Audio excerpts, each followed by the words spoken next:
many times have you heard that history is boring? Well, that's a thing of the past, because in this video, I'm going to give you 10 classroom tips that I use in my classroom to engage my students. So let's dive into it.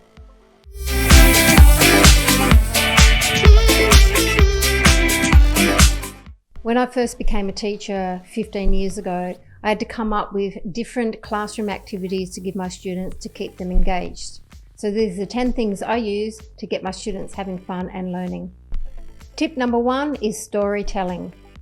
Especially when I'm starting a new topic, I like to start with imagine this. I like to tell my students something shocking or gross or some sort of fun fact so I get their attention. Now this depends on the student's age, so you need to choose something that's age appropriate. Now I can tell them the story, then I can add a video. Sometimes I like to add a podcast if it's sort of later in the day so they can sort of just sit there and relax and then listen. There's a number of historical podcasts out there that you can choose from. Apple Podcasts or Spotify, and YouTube now are adding in podcasts soon, so that might be a great way to keep them engaged. Movies, just clips from movies. I know that when I started with World War II that I'd like to start with the landing in D-Day when it came to Saving Private Ryan. Now this was for older students because it can be quite confronting. Storytelling is a great way to immerse some students into maybe a historical figure or an event, and it allows them to sort of use their imagination of what it would be like. Research has stated that students are more engaged when there's storytelling in the classroom by up to 40%. So that's another great reason to use storytelling in your classes. Tip 2 is to make connections between what is happening now and your historical event. We have a lot of things going on now. We have the French protests. So if you're doing something like the French Revolution, that would be great. You can use the BML protests as well, civil rights movement, and make connections so students know that history is relevant. It is part of today. It has shaped the world. You could be looking at the end of World War I and dissolution of the Ottoman Empire and have a look at the creation of Israel as well. You can even connect the wall that Israel's building. You could have a look at the wall in the southern part of America as well. Tip 3 is interactive timelines. I love doing this. There's a really great one on World War I, which I'll put down in the description below, so you can access that. That's got video clips, it's got sounds there, so you can hear maybe horses going by. You also have text, so students like reading, they can do that. You can get students to make their own interactive timelines, so where they can put in videos, they can put in text, they can put in photos, they can answer questions. If you give them questions about a different event, they can fill that out on the timeline as well. They can share that with other students. They can do it as with a partner as well. So that just really gets them to immerse in the time period that you want them to know. Tip 4 is your interactive games, your quizzes. You've got Kahoot, you've got Quizlet there as well. These are really great. Students love making them, so you can get them to make their own and then they can test the class. Just depends if you allow mobile phones or laptops there that they can use in the classroom. Maybe they can work in partners there. You can make quizzes as well. So this is a really fun way to get students sort of competitive in some ways, of course in a fun and controlled environment, but this is a way to bring them into history. Tip 5 is field trips and virtual tours. Now I know that some schools can't afford to be organising trips for students to go and look around in their local area or overseas. So you can do virtual tours which are available online. I'll put a link down below so you can have a look at different virtual tours that are available, and this can help students sort of understand and what the time period was like. You can go to museums or historical sites.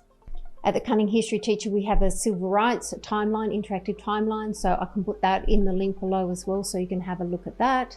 That's got videos, it's got text, it's got, you can move around the map of the US and have a look at major events that happened during the civil rights movement.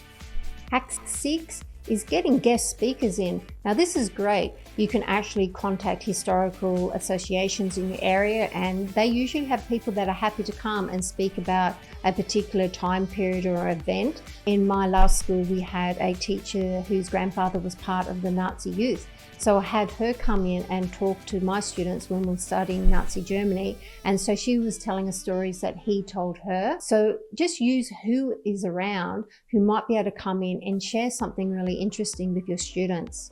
You could also contact people from overseas. You can ask them from historical societies if they mind doing a Zoom call. This is usually really great. We've done this before and we've had numerous classes come in and they've sat in and they've listened to stories from people that are overseas. I would have students prepare questions beforehand and then so they can actually ask the presenter. Now, hack 7 is Google Culture. Now this has some sort of VR tours that you can actually have a look around different cities and different events. I know they have updated, but I will put the link below so you can have a look and see if something's relevant. We had our French teacher that used it as well, so it's not just confined to history teachers. So they were able to have their students walk around Paris and have a look at different places that they wanted their students to sort of see so they can understand and be part of history rather than just reading about it in a textbook or watching a documentary. This can sort of immerse them in the topic. Hack 8 is the interactive classroom. This is having students moving around the classroom, doing different types of group work, doing presentations. Debates are great. Students seem to love debates. So if you have an organised debate, they can actually talk about and have a look at different perspectives and argue that out, and that brings in your critical thinking as well as a really fun activity for them. Tip 9 is have your students be creative.